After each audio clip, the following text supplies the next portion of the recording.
Terima kasih Anda masih bersama kami di Political Show dan kita akan langsung bergabung dengan teman-teman Badan Eksekutif Mahasiswa Fakultas Ilmu Komunikasi Universitas Sai Jakarta.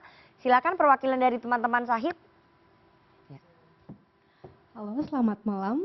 Bapak, selamat malam semuanya. Saya Lucy Anggraini, dari jabatan saya adalah bidang pendidikan akademik dari BM Fakultas Ilmu Komunikasi Universitas Sai Jakarta. Nah, ini menarik banget dalam isu ini, banyak banget nih kajian kabinet ini yang memang ada 44.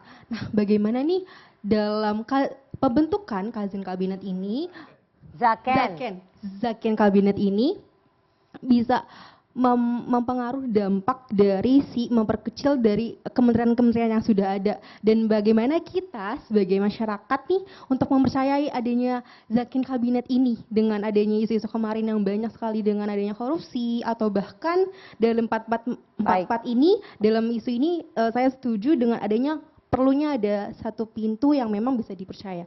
Mungkin itu saja. Makasih. Satu lagi. Silakan. Oke, silakan. Halo, selamat malam semuanya, Bapak Ibu. Perkenalkan, nama saya Andika Hajakusuma dari Universitas Sahid. Saya dari Badan Eksekutif Mahasiswa, jabatannya Humas Hubungan Masyarakat. Saya itu lumayan tertarik dengan Zakin kabinet ini. Jadi saya ingin bertanya, apakah Zakin kabinet ini memperkuat peran pemerintahan atau justru berpotensi memperlemah kementerian yang sudah ada? Lalu bagaimana cara Bapak Prabowo untuk mengelola ketegangan atau konflik yang ada antar menteri-menteri dengan pejabat parpol? Lalu selanjutnya baik. Udah? Oh, udah. Ya. Terima kasih. Waktunya udah nggak cukup, makasih ya.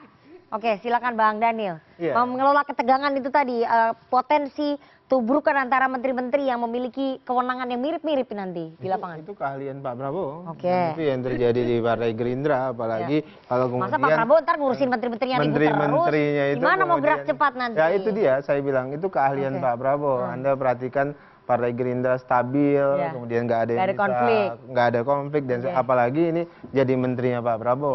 Jadi Anda sudah membayangkan. Jadi yang jelas semuanya pasti tegak lurus dengan Pak Prabowo, semuanya tentu akan fokus dengan kerja-kerja dan target yang sudah dibuat Pak Prabowo. Anda bisa perhatikan Kementerian Pertahanan banyak sampai ada perubahan parpol yang diganti lah nanti ya. Perubahan yang signifikan.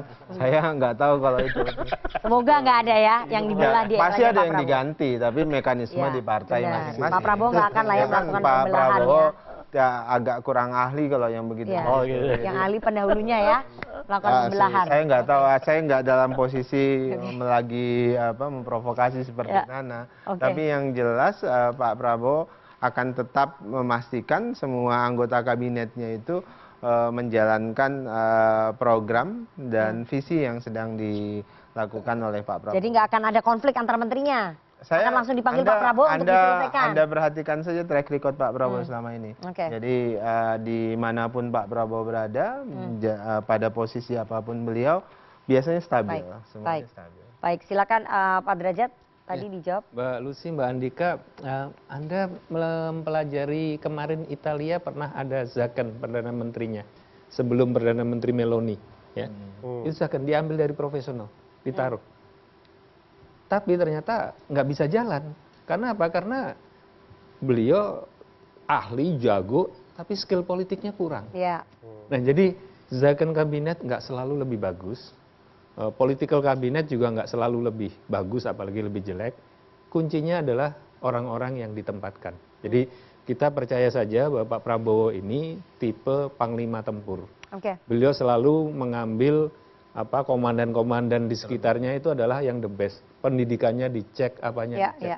Kita serahkan kepada beliau, setelah itu kita jalan, kita perbaiki. Baik, silakan Bang Ferry. Iya, karena potensi tubrukan itu tadi. Karena ini kebutuhan presiden, artinya yang dikerjakan oleh isi kabinet adalah kebutuhan presiden. Jangan merasa ahli sendiri, merasa politisi sendiri, yang dikerjakan di kepentingannya sendiri-sendiri, itu salah. Dan di sana kita akan melihat kemampuan Pak Presiden untuk memimpin kabinetnya. Karena ini para pembantu, jangan kemudian yang dilakukan adalah kepentingan para pembantunya. Nah, tabrakan kepentingan itu hanya muncul jika kemudian kabinet-kabinet bekerja dengan kepentingan masing-masing. Jadi sepanjang itu kepentingan presiden yang dikerjakan, saya yakin tidak ada tabrakan. Tentu akan ada komunikasi ruang profesional dan etik dalam berpolitik ya, sehingga kalau terjadi perbedaan-perbedaan ya wajar saja.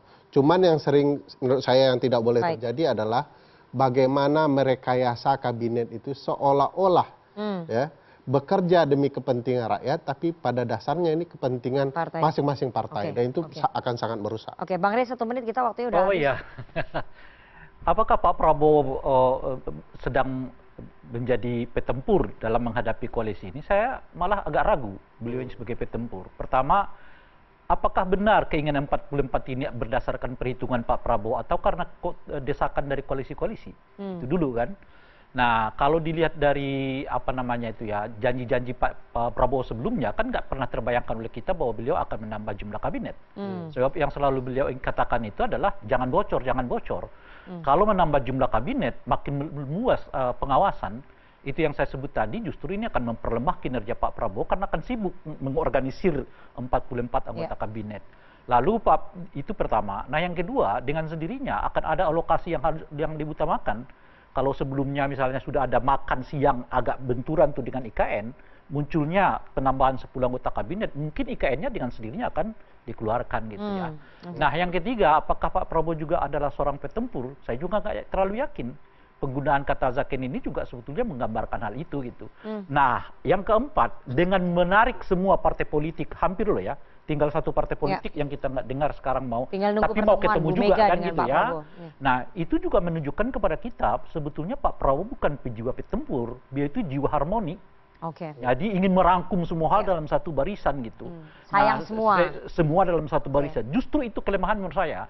Sebab soliditas lingkungan Pak Prabowo bisa terbangun kalau ia berhadapan-hadapan dengan orang lain. Kalau di luar nggak ada orang lain, ya berhadapan mereka sendiri.